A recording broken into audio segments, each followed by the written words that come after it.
Morning, everyone. Can you hear me in the back? Good morning.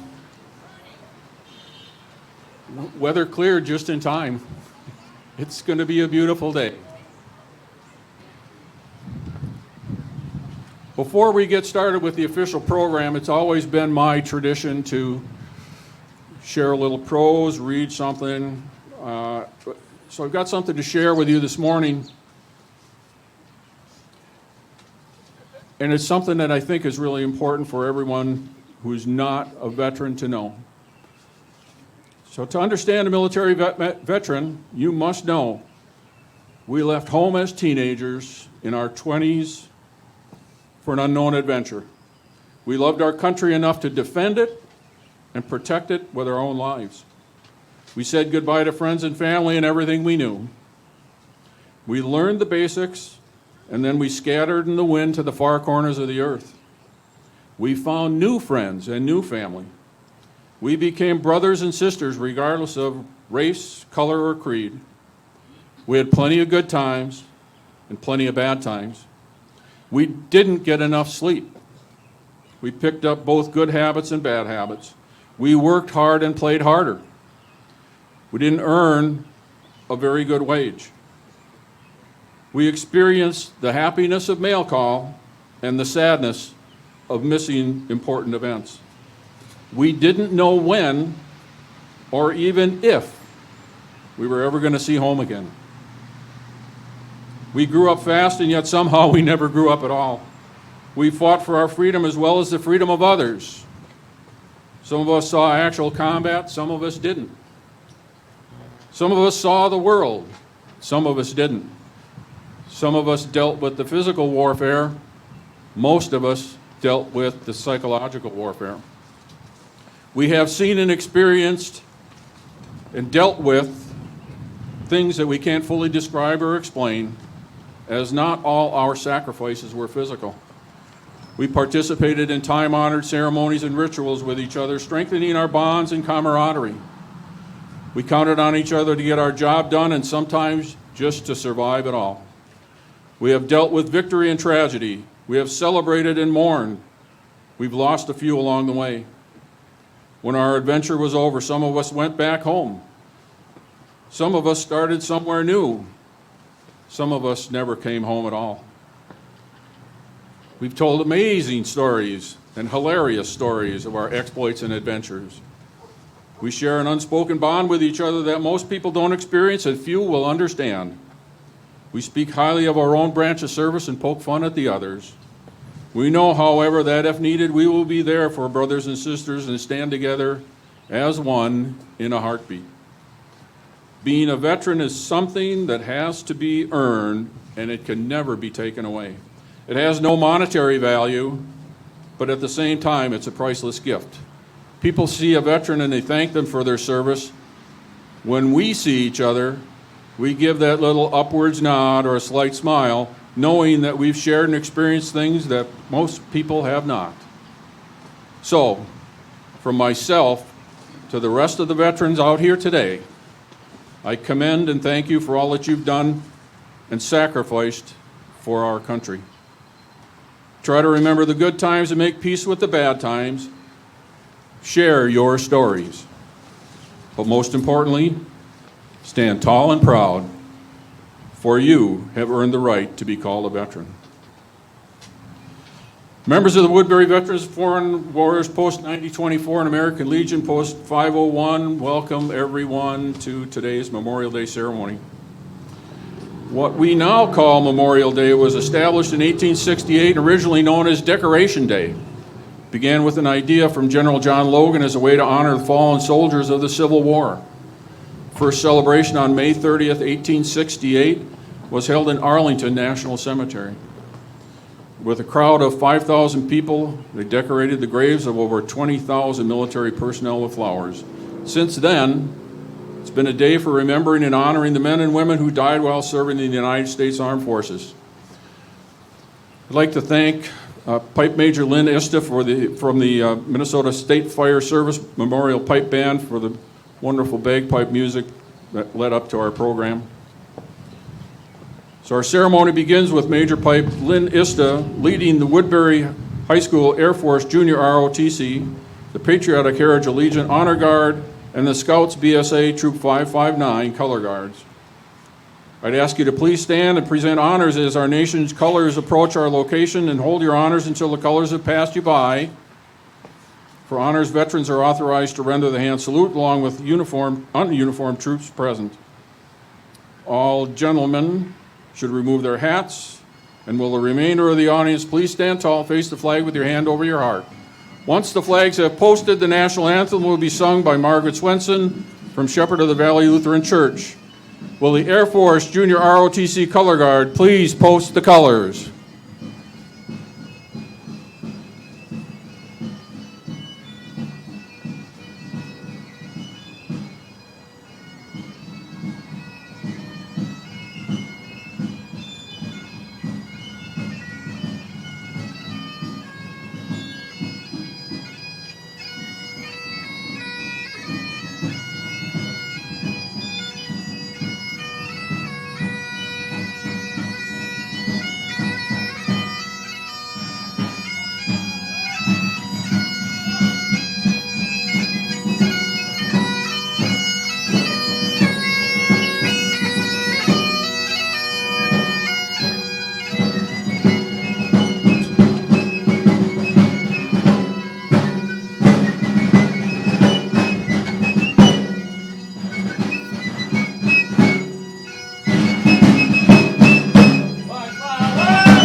Oh, say, can you see by the dawn's early light what so proudly we hailed at the twilight's last gleaming, whose broad stripes and bright stars through the perilous fight o'er the ramparts we watched were so gallantly streaming, and the rocket's red glare, the bombs bursting in air, gave proof through the night that our flag was still there.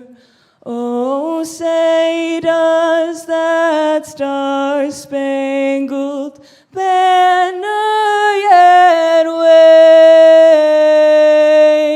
wave o'er the land of the free and the home of the brave?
Please remain standing for the invocation by Christian Huntley, pastor of Discipleship and Care, Shepherd of the Valley Lutheran Church.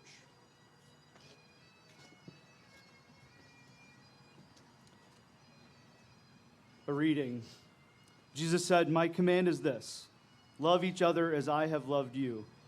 Greater love has no one than this, but to lay down one's life for one's friends. And you are my friends if you do what I command." Let us pray. Father, today we pause to reflect on the sacrifice made by those who paid the ultimate price on behalf of our nation and in defense of the vulnerable around the world. Lord of all, you came to earth to show us what true love looks like. You taught us that love is about sacrifice, virtue, and service. You taught us that love means to lay down your life for one another. Some of those soldiers served by choice and others out of obligation, but each one laid down his life or her life for us all. And so, Lord, we approach today with sorrow and thanksgiving. We recognize today as a day where we remember the hole left by our brother, sister, son, daughter, relative, or friend. While time has moved on, the pain still lingers. And we grieve because we loved. But we thank you for our soldiers. We thank you for their selfless example of courage. Lord, we pray a blessing on our time here today, that it would honor the memory of those lost and bring honor and glory to you. May it strengthen and encourage us toward love and good deeds. Amen.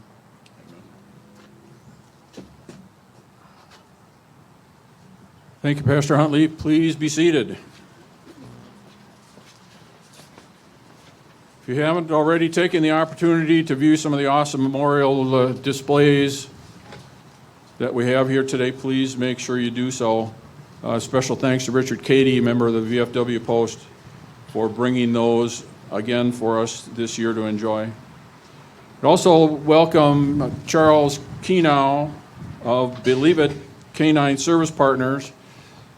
Believe It provides highly skilled service dogs free of charge to disabled veterans. With us today is Marine Corps veteran Kurt with his service dog, Augie. So if you get a chance, make sure you stop by and visit with those folks. I'd like to make a few introductions before we get going. I'd like to welcome Mayor Ann Burt. If you could wave, that'd be great. I'm sure most of the folks in Woodbury know who the mayor is. Our keynote speaker, John Walgren, and his wife, Jane. Woodbury Fire Chief, Chris Klein. Our national anthem singer, Margaret Swenson of the Shepherd of the Valley Church. And, of course, Christian Huntley of the Shepherd of the Valley Church. Our special guest members of the 1st Minnesota Volunteer Infantry Regiment, the Civil War. Please welcome Mayor Ann Burt.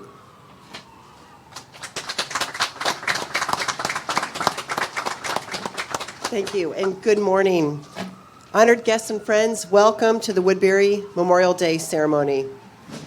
This is the ceremony, and this is the day that allows us to celebrate all the other holidays. Later today, if you're headed to a beach, and there are many around, remember that it was the beaches of Normandy where so many of our U.S. servicemen fought, including my former father-in-law. Because of them, we have the freedom that we experience today.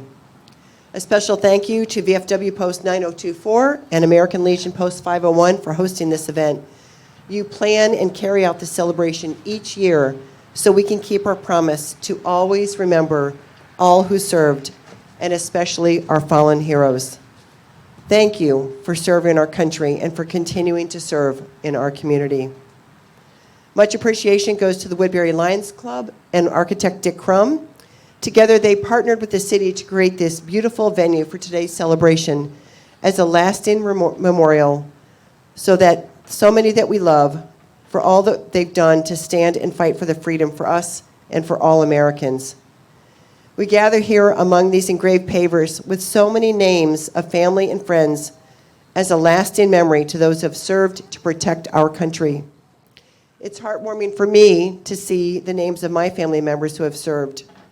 There's room for many more. There are people around that could help you if you're interested in getting a paver to honor your loved one. It's also my privilege today to introduce other elected officials that are with us today.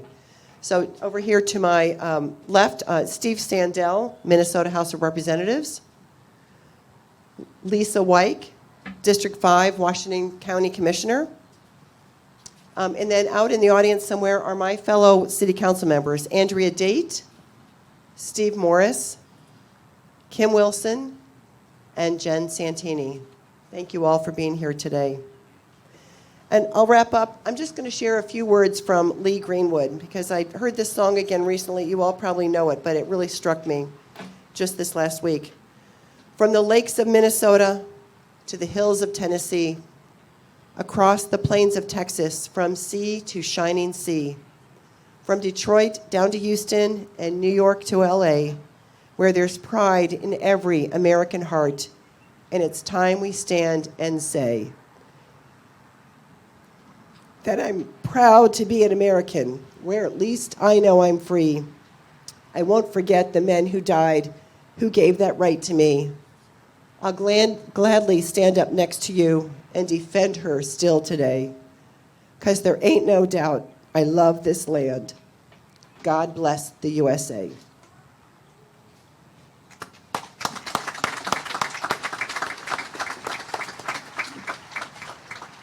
Thank you, Mayor Burt. At this time, please welcome Bob Dolan, Commander of American Legion Post 501.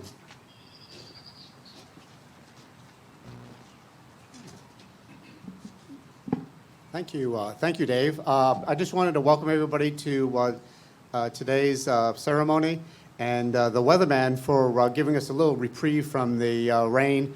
Hopefully we can get this ceremony through without getting any sprinkles on top of us.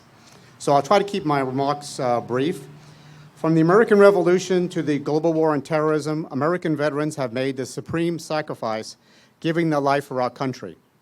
They died so that we could continue to cherish the things that we all love: God, country, and family. We are gathered on Memorial Day to honor the memory of these fallen warriors. They are truly the guardians of our freedom. On this Memorial Day, I hope you will all honor these special veterans by visiting some of the Woodbury cemeteries and seeing the flags that the American Legion Post 501 has placed there to honor their service. I wanted to extend a special thank you to John Martin, Woodbury VFW Post 9024, for bringing together this great array of speakers and organizations that have helped us remember what this day is all about. And as we end the ceremonies here, please visit our tent on the left over there to learn a little bit more about the American Legion and the VFW. Thank you all for coming.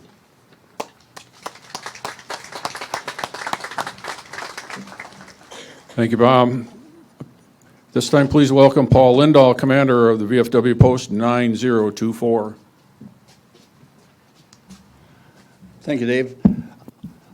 Echoing Commander Dolan's comments, welcome everyone to this ceremony today. We appreciate everyone attending. Weather was a little iffy, but apparently we are going to be okay for the next couple hours, and welcome you to the ceremony. Also, as Commander Dolan mentioned, there is a tent to the left. The VFW and American Legion have some information, literature. Also, poppies. Poppies go with Memorial Day. The VFW has poppies at that canopy. Please stop there and get a poppy if you haven't already done so. And again, if you're military and or a veteran and would like to find out more about the VFW and American Legion, there is some information there. So please stop there. And again, enjoy your day, and very happy that you're here. Thank you, Paul. Members of the 1st Minnesota Volunteer Infantry Regiment will now present a wreath in honor of our fallen comrades.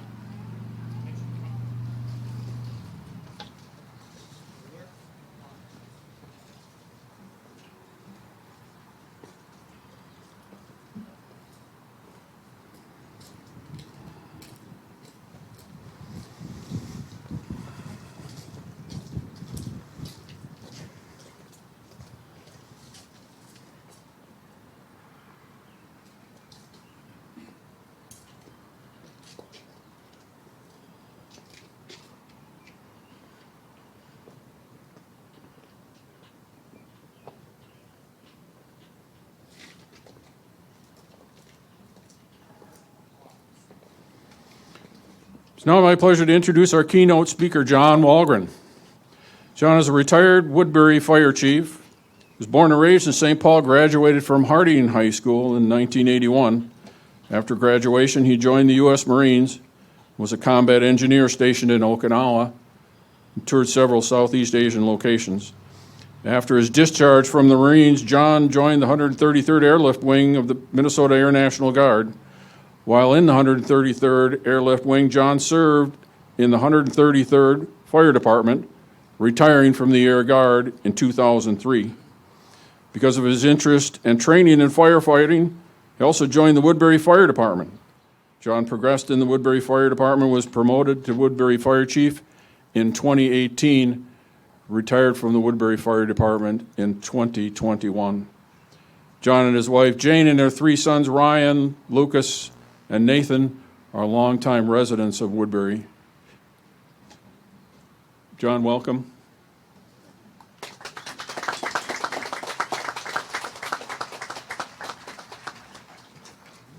I think before I get started, how about a round of applause for the ROTC? Those kids did a wonderful job. And as they stand in the back there, they probably can't hear us, and they certainly can't see us, but it tells us that the future's bright for all of us. I got to tell you, I'm very honored and humbled to be standing in front of you today to tell my story. There's so many other vets that are here today that could be right here speaking in front of all of us. When I was first approached to speak today, I have to tell you, I thought, no, and why me? Honestly, because there's vets out there that have seen combat, there's vets out there that are wounded, there's vets that did more than I. But if you've ever met John Burton, he wouldn't take no as an answer. In fact, he says, think about it, and I'll come to your house and we'll talk. And I thought, my wife is just like, okay. So John came over, and we talked.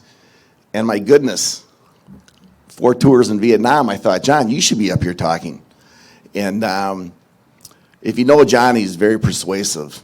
And here I am kind of telling you my story. As you've heard, I am a St. Paul resident, Harding graduate, youngest of 7 kids, none of which joined the military, none of which were in public safety. We all kind of went our own directions in career fields, but it was something that was near and dear to me, and I'm not quite sure why and when I picked it up. I have ideas in my head of what happened and what made me choose to do what I did. Come out of a high school, even my closest friends, I was going in the Marine Corps because I wanted to be a Marine. I didn't give it much thought beyond that. I thought, the Marines, that's it. And I had a great tour in the Marine Corps. I love the Marine Corps, in fact. I had a great time. And as you heard about mail call, that's what we had, mail call. We weren't flying all over the country. We weren't seeing our family. We weren't live on our Instagram accounts, being with family and friends. When you were taken away, you were taken away. My grandparents, both my grandparents, were World War I vets. My dad was in the Army. He was a World War II vet. And he made it to Normandy. Not that he has shared many stories with me. As I said, I was the youngest of 7. But he did share stories with my older siblings that, I've kind of picked up on over the years. He landed in Normandy about 7 days after D-Day. And he was a medic in the Army. And unfortunately, there was still plenty of work for him to do over there, even a week after, of course. And he did his tour, eventually came back to Minnesota and raised a family. I also then had 3 brother-in-laws who weren't my brother-in-laws at the time when I went in the Marine Corps, but they all served in Vietnam. One in the Navy, he retired, he was a commander one in the Marine Corps, and one in the Army. So there is some military that eventually came into my family. And then I have to speak about my future father-in-law, who I didn't know at the time. I mean, I knew of him because my wife and I went to high school, and we were friends, so I knew her parents. But he was AGR regular for 38 years. He was a C-130 flight engineer with over 14,000 hours of flying. So when you think about that, today they do it all on the ground. They train on the ground. They didn't have that when my father-in-law was in the Guard. They got their training live. They were in the airplanes. And in their flight suits, they would have patches. And they would have patches that would show how many hours they had. And when my father-in-law would walk across base, or if we would get deployed, which we were deployed a couple times, his plane flew us over wherever I was getting deployed to. And he would have this patch on his flight uniform. And he had it 14,000 hours, and people would look at that and know that this man knew what he was doing, because they didn't have flight simulators at the time. In fact, the 133rd received the first flight simulator of the Air National Guard in 1987. They actually built a building around it, and then that's when training started on the ground. So just a little input of my father-in-law. So as I mentioned, right out of high school, I mean, youngest of 7, never been on an airplane, never been away from home, I joined the Marine Corps. And I got sent out to MCRD San Diego, which most of us in the Marine Corps that are on this side of the river, we go to San Diego, and the others on the east side of the river, they'll go to Parris Island. And both have stories. So if you meet any Marines today, whatever side of the river they went on, they have stories. And it was different back then. And as I say to you, it was different for me 40 years ago. If there's Marines out here, 10 years older than I, it was much different for them. They're probably looking at me saying, you had a piece of cake. It was a cakewalk. But I had a great time in the Marine Corps. And the short time that I was in, I got to travel quite a bit. And if anybody knows Camp Pendleton and what's great about Camp Pendleton, probably also knows about Camp Lejeune, because I had the honor of being there. And then I got my first tour. I mean, everything was training, but I got my first tour in Okinawa, Japan, Camp Hansen. And I know if there's Marines here, they've heard of Camp Hansen. We were on the north end of the island, and we were there because we made a lot of noise, whether with demolitions as a combat engineer, munitions, that's what we did. So they had to put us up in the middle of absolutely nowhere. It's like anything, as you're going through it, you don't really know that you're enjoying it as much as you do until you're gone. And I tried like heck to get back to Okinawa through the Guard, and I was almost successful. And then that mission got scrubbed. So I never got to go back. I was there, I was 19 years old. And I have fond memories of it and the people I was there with. But then, like any good thing, I ended up getting transferred to 29 Palms. And if anybody knows, again, you're out in the middle of nowhere, and you're out there in the heat and spiders and snakes. And I didn't like any of it. But I had to do what I had to do. And I loved the Marine Corps. I did. I was a young, hard-charging Marine. And I was recognized for it. And I loved it even more. However, as I said, I wanted to be a firefighter. And they wouldn't let me be a firefighter. They wouldn't let me cross-train. They'd give me another stripe, make me sergeant. But I really wanted to be a firefighter. And I saw no way out of it. If I did another hook, I'd be in too deep.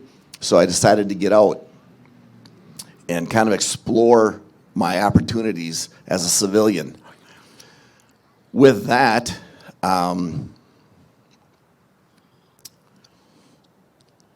it turned into a period of time that I was trying to figure out what am I going to do? Because I felt I had the foundation, but I also felt nobody really cared. I think we're a lot more responsive to our veterans today than we were even 40 years ago. So I was trying to figure it out. I tried school, I was working, just trying to figure things out. And as I mentioned, my wife Jane, she was a friend of mine, and she talked to me about the fire department and the Air National Guard. And I thought, wow, well, I'm going to look into it, right? And I did, and fell in love with it. So the 133rd, right out here, out at Fort Snelling, it was a great fit for me. So if you can imagine a young, hard-charging Marine joining the Minnesota Air National Guard, it was quite the transition for me because they were a little more relaxed than what I was used to. In fact, they would even call each other by their first name, which I was really not used to. And I learned to be a Guard member, and I learned what it was to be like to be a Guard member. And all of you veterans out there that have never been in the Guard or Reserve, I know you're thinking, my goodness, we're active duty. What are you guys bringing to the table? I think we've learned over the last 20 years what the Guard and Reserve can bring to the table because it's made up of different people who do a career outside of the Guard, and they bring their skill base back. So I was in the fire service, so were majority of the other firefighters from different departments around the metro area, and they brought that all back to the Guard. And when we deploy, these guys had experiences. And it was really something to be seen because, you get the young kids, you get snubbed, and hey, they're just Guard and Reserves, but play the part, do your job, look sharp, and lead by example, and you're going to fit in really well.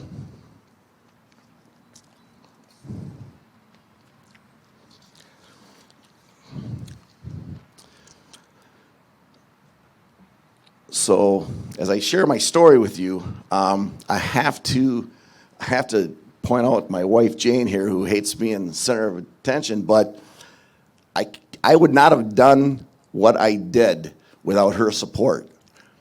Me being in the Guard, drill weekends, deployments, it called for my time away from the family quite a bit, and I'm going to get into that more. But there was no way I'm standing here today without my wife Jane of nearly 33 years this fall. But I knew I wanted to be a firefighter. I knew of the city of Woodbury, and I thought, all right, let's try this thing out. So we got married in October. We no more got back from our honeymoon, and I interviewed for a job as a paid-on-call EMT here at Woodbury Fire in 1989. And at the time, they wouldn't let you come on until you started school. So I didn't start school until January 2nd, and I'm like, so my date's 1990. That's my birth date with the Woodbury Fire Department. As our life continued to grow, in 1990, we had our first son. He went on, lived here, did everything that any other Woodbury High School kid would do, and he went on to graduate from the U of M, Carlson School of Business. He is now out in Seattle with his fiance. They'll be getting married next month. My middle son here in front of us, Lucas, he's here with his wife and my two grandchildren, Adeline and Lauren, and his wife, Jenny, who just got married in October. And they now reside in Cottage Grove. But right out of high school, Luke joined the Air Force. And he did a lot of his tour over in Incirlik, Turkey. And it wasn't a fun tour for him. Things started to kind of get shaky over there, and lockdown and the rest is his story.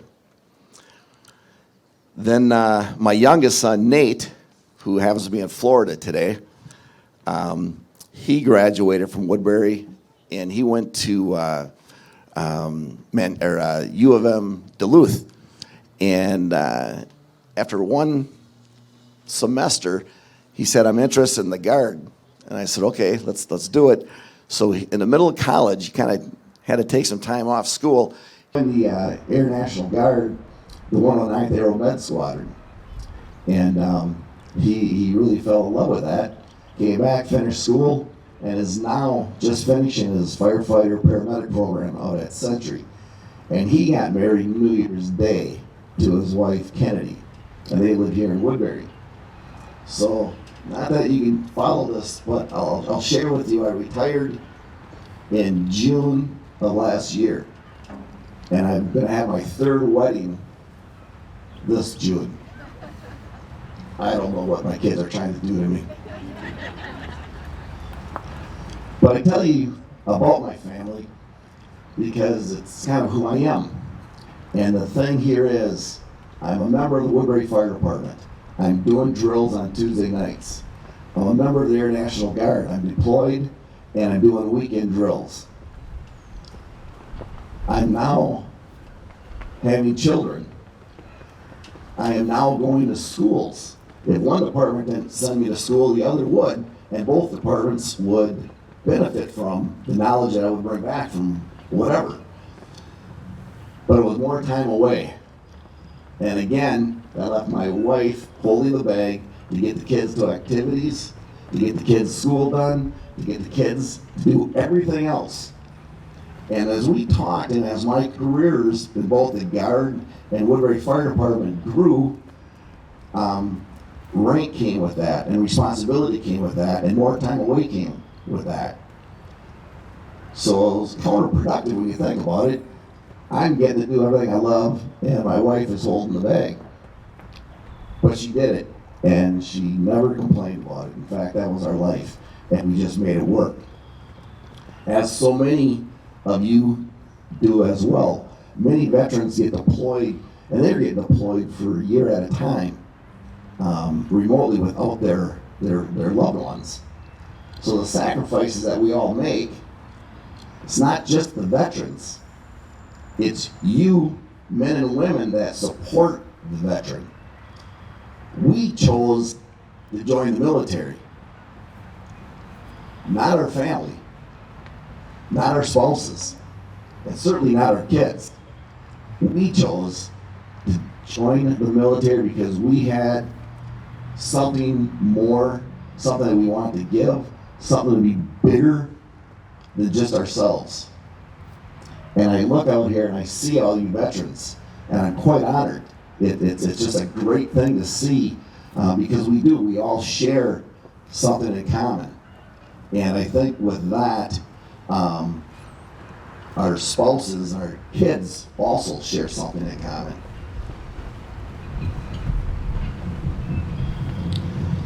So as I'm going through my career and things are working for me, and I loved what I did. And my wife would say, you're working 3 jobs. It's not a job if you love what you do. So if you're young and you're starting out, make sure you find something that you love to do, because it's not work. And if you want to give, there's plenty of opportunity to support your country, your community, your schools, whatever it is. Get involved and do, because I can guarantee these veterans, they didn't just give to their country, they're still giving. In some way, some form, they're related to something, and they're giving back to this day. And now as I'm retired, I am trying to find exactly what it is to be involved in, because there's so many good organizations. But veterans tend to continue to be engaged. So our world got rocked in 2001.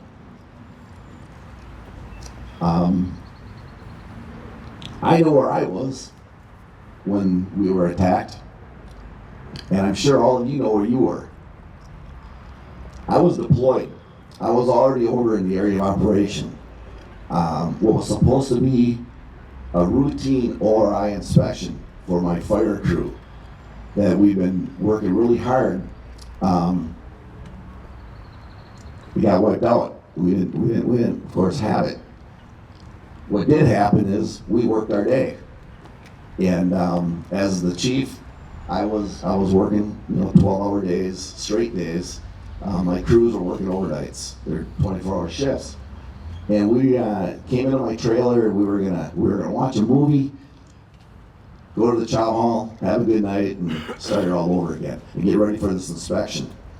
One of my troops came running in and said, "You gotta turn the TV on."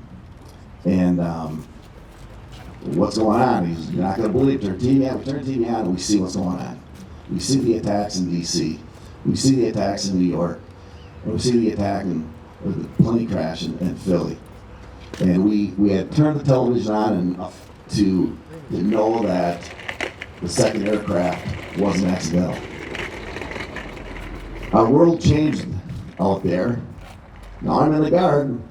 My wife's thinking, "You're in the Guard, but it's time to pay the piper." And what ended up happening to us is there was a senior command meeting the very next morning at 06 in the morning. And brought us all together. Base got locked down. We got issued full battle rattle. We had our weapons. We're in the Guard. Now we're getting our ammunition, which I haven't seen live ammunition since the Marine Corps. And we kind of went into this mode. We didn't know it was friendly or foe, where we were at. And next thing you know, we're the fire department, so our tents are right along the fence on the flight line. We get hot phones and we get bolt cutters. In case of evacuation, we'd be the first one. We'd get the word. Us and the flight crews were all next to each other. Our job was to take the fence down and board the planes, hot planes, and we'd get out of there. Well, fortunately, that wasn't the case. We didn't have to do that. I got extended a little bit. Time went on. I eventually made it home to see what was going on here. I saw F-16s out at an international airport from Duluth. And I thought, okay. I had heard some rumors that life over here had changed drastically. And it wasn't but a couple of weeks we got activated. My unit got activated to support those F-16s, which is a pretty decent duty station because we were staying here. Well, those F-16s rotated back to Duluth after a few months. So then we were kind of Guard guys doing our thing, and they ended up sending us over to Kuwait. And we were over there, and it was interesting because everybody was working. That's all we did, 14-hour days.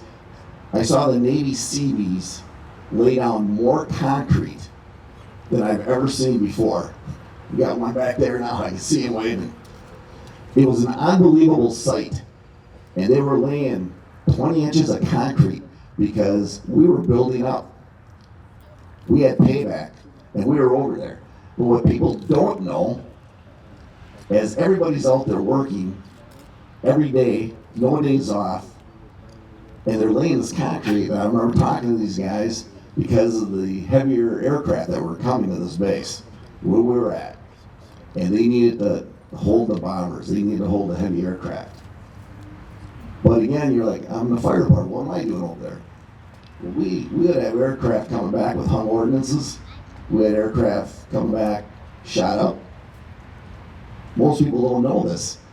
And this was still 2001, early 2002. And things were happening, we just weren't talking about it. And of course, I'm over there and Jane's taking care of the family. And that's just, that's how our life kind of ran. As all of this is going on, I'm doing nothing but getting older, and I'm working in 2 fire departments still. I thought something had to give, and well, between me and my commander, who said, John, I was at 22 years, maybe it's time to retire. Myself and my assistant chief, I was a senior master sergeant at the time, my assistant chief was a master sergeant. We were both over 21 years, and they thought, they move us out, and it's just the way it is, everybody gets promoted. And that's what happened. It's good for morale, it's good for the department, it's good for everybody. It's new blood. And the interesting thing was, this all took place in December of 2003. I got promoted to assistant chief here in Woodbury in 2003. I gave up one weekend drill to be on duty 1 weekend a month. So I still gave a weekend up.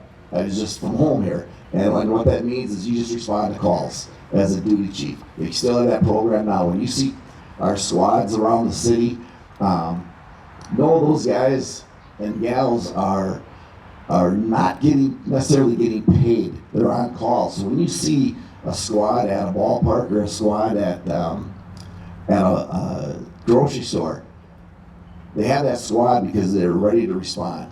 They've committed to the city, they're ready to respond, and they're going to respond. But without that call, they're not getting paid. So when you see these folks around, that's what's taking place. So I was able to concentrate now on one job here in Woodbury. And the men and women of Woodbury Public Safety, and I speak for them, but I'm sure it's as great in other cities as well. But we're full of veterans, the men and women. They're police officers, they're paramedics, they're EMTs, and they're firefighters. But they've also served in the Air Force, the Marine Corps, the Navy, the Army, the Coast Guard. We have them. And if you look at a lot of veterans, I'm sure, I'm not asking for a show of hands, but I'm sure a lot of you may have been part of a public safety department throughout your career. Because many of us still have an urge to give back. And that's what the military instills in all of us. And it certainly instilled it in me. And I was able to concentrate on one job here in Woodbury, and it was just like a new life for me. And I did that, eventually earning the rank of fire chief and be able to see over everybody as the chief. And it was a great honor. I loved it. And I certainly didn't give it up because I didn't like the job.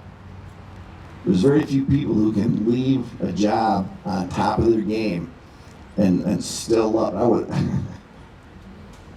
I know the mayor's thinking, John, you're done. You're done. Clint's over here. You did your time. But Chris Klein was an assistant chief at the time, who's now our chief. New blood, new ideas, new things happening. And it's for me, it's quite the privilege to know that the people that grew within the organization are ready to take over the organization. And we're finding that out because so many of us are reaching that age. We started a job, who'd have thought, over 30 years ago together, that we would all stay here and then leave. And there's a reason for that. What does that tell you about the city leadership? Not just Clint Gridley, but our city council. And city councils that I've seen over my 31-year career, the support and the people. And it's you people who support Woodbury Public Safety Department. It's you people who support our troops. And together, we are much stronger than we stand as individuals. So I look out today and I see all of you, and I'm just honored and privileged to be here with you. And I would be remiss if I don't point out, we have a young Marine recruit in this audience, but he moved on me. I'm not going to call his, I found you. We have a young Woodbury High School student who will be graduating here and go on to the MCRD San Diego to start his own journey. So the future's bright. There's young people coming up taking our places. There's younger people coming up within the Public Safety Department taking our places.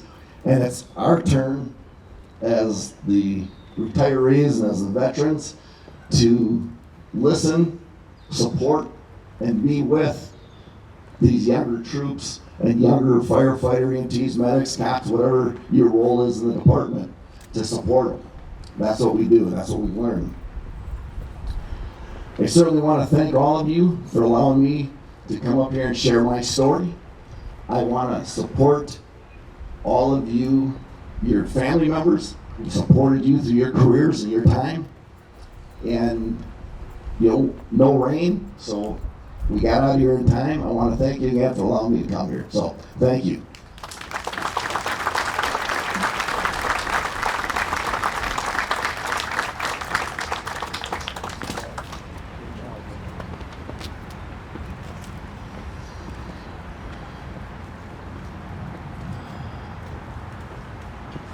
Thank you for your presentation, appreciate that. I'm gonna find out where we are here.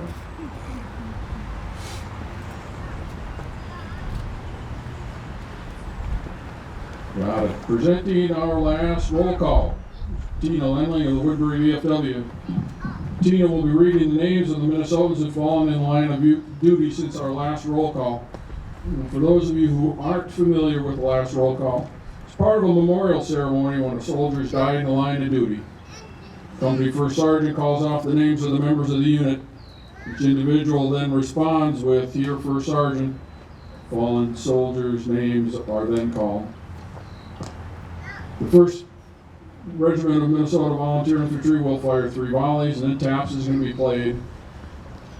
I invite you to stand as we pay tribute to our fallen comrades. Hey, rest.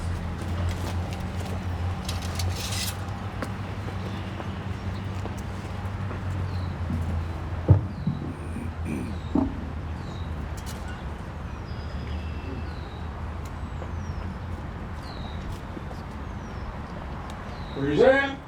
Fire. Shoulder, arms. Present, arms.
Order. Fire. Arms. Order, arms.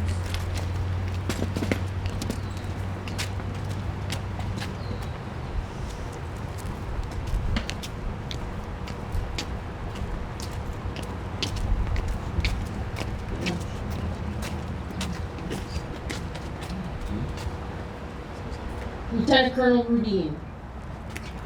Here, First Sergeant. Lieutenant Colonel Sherpesky. Captain Martin. Here, First Sergeant. Lieutenant Junior Grade Schumer. Here, First Sergeant. Petty Officer 3rd Class Crucial. Seaman Fritzie. Here, First Sergeant. Lieutenant Colonel Willis. Lieutenant Colonel James Willis. Lieutenant Colonel James C. Willis.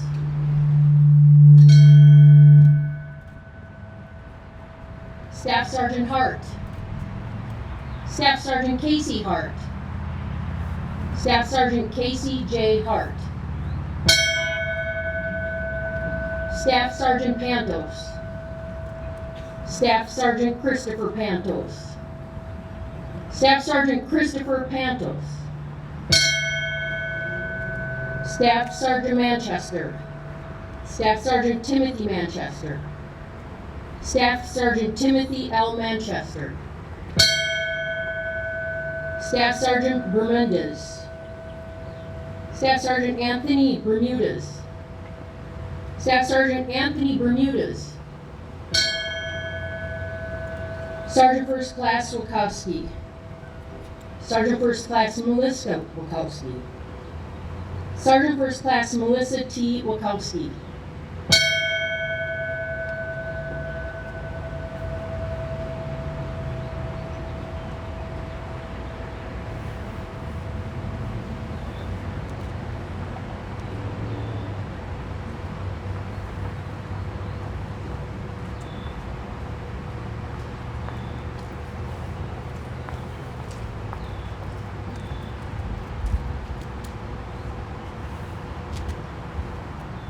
First Regiment of Minnesota Volunteer Infantry will now render a 3-volley salute for the deceased of all wars. Parents are advised that the sudden loud noise of gunshots may be frightening to small children. Shoulder, arms. With cap and cartridge, loading 9 times. Load. Handle, cartridge. Tear, cartridge. Charge, cartridge.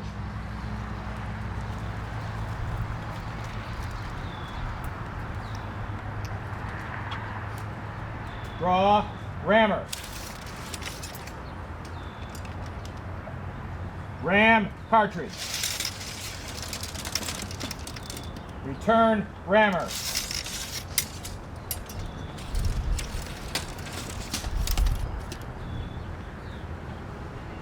Prime.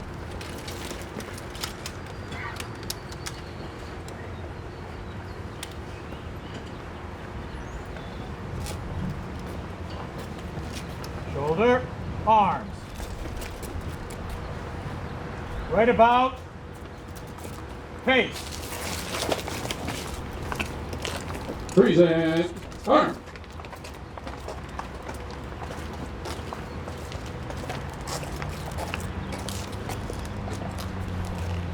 Ready. Aim. Fire. Load.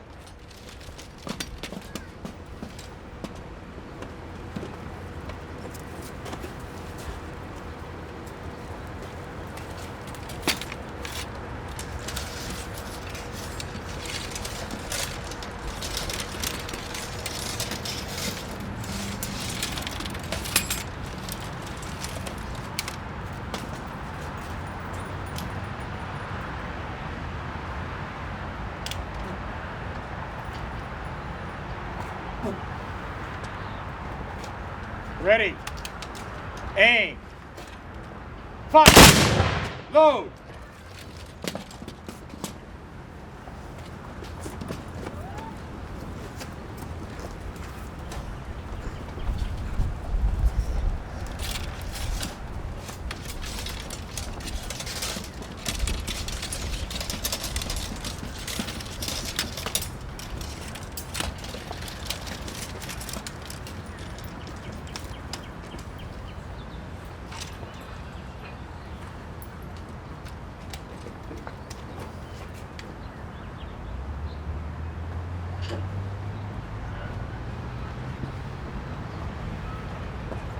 Ready.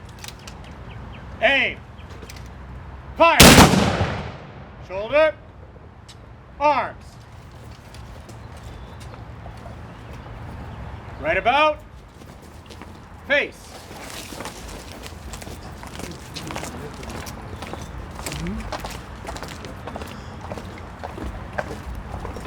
Company in 2 ranks. Right face. Forward, by file left, march.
please hold our salute until taps is played.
Order. Order.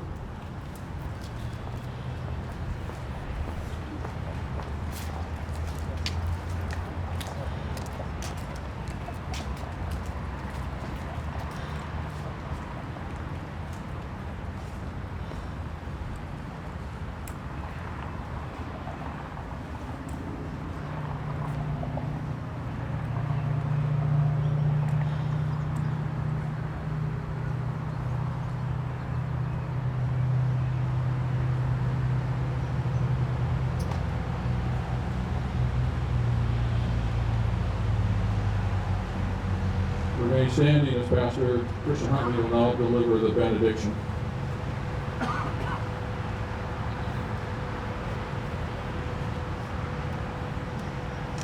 On this Memorial Day, we come before Creator of mankind to remember those who bravely served this country, and as a result of their service were called home.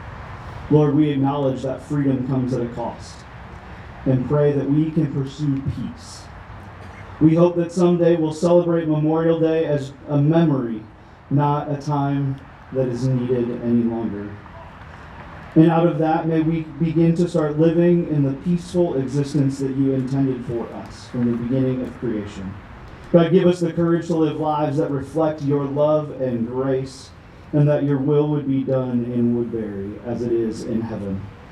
And as the celebration draws to a close, I ask you to bless everyone gathered here and with us in their homes, and grant us the strength to rise to the challenges of our time, to meet them in the full faith that you will be with us always. Go in peace. Amen. Thank you, Pastor Huntley. The Air Force Junior ROTC will now retire the colors. As when the national colors were first presented, please stand and present honors as the colors approach your station. Hold your honors until the colors have passed by.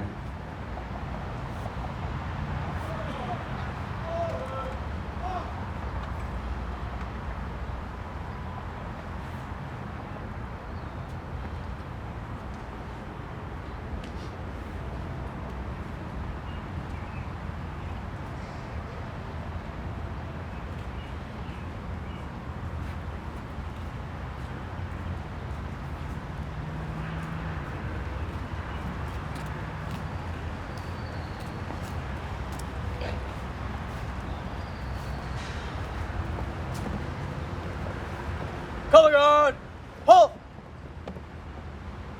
Right, face! Colors, face!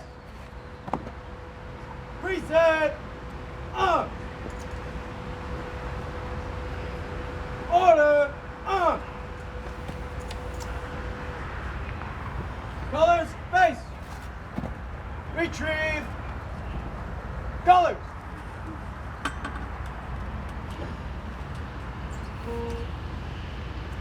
Left face! Forward! March!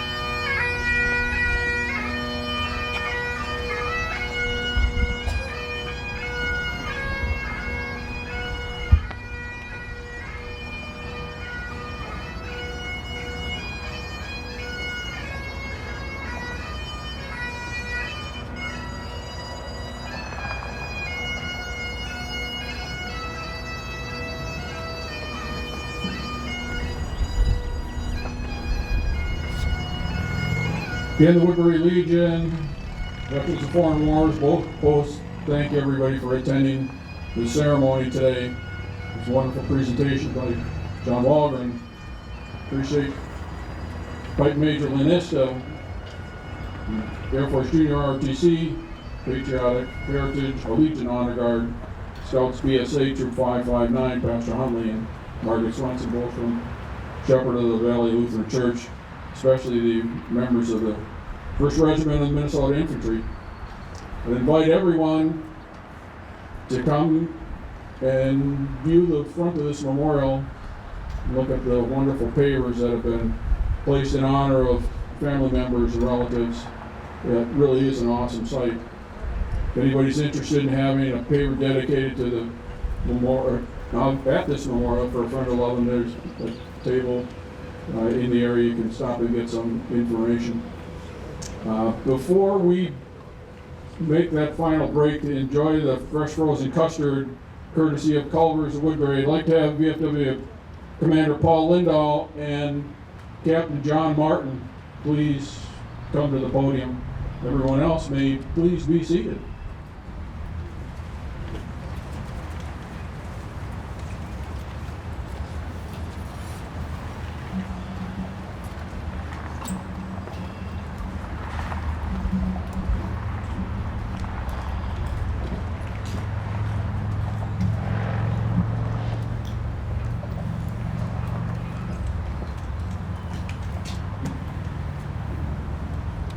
Thank you, David. As most of you probably realize, events like this don't just happen. There's a lot of planning and work that goes into an event like this. John Martin has been our post 94-24 committee chair for a number of years. This event has been more successful every year with him as chairman. Just want to recognize John for his work on the committee, chairing the committee, leading us. Our committee starts in January. A lot of meetings and a lot of action items, and John takes care of monitoring that and keeps us all on the objective of an event like this. So we'd just like to present John for his years of chairing this committee. An appreciation award that says presented to John Martin for meritorious and distinguished service in furthering the aims and ideals of the veterans of foreign wars of the United States by VFW Post 9024, 2022.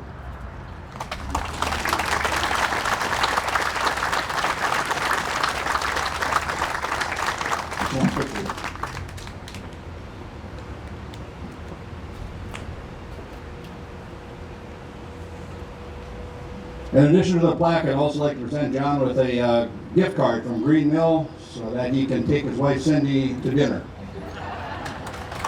Thank you. That was quite a surprise, and I'd like to thank the VFW and the Legion for this recognition. I greatly appreciate it.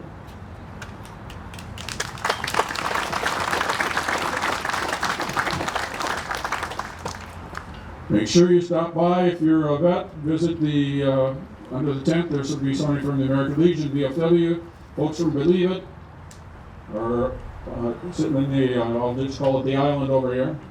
And looks like we've got some custard going on somewhere in this area. I'm sure they're waving their arms, just waiting for folks to come and partake. So wish you all a very blessed day. Thanks for coming.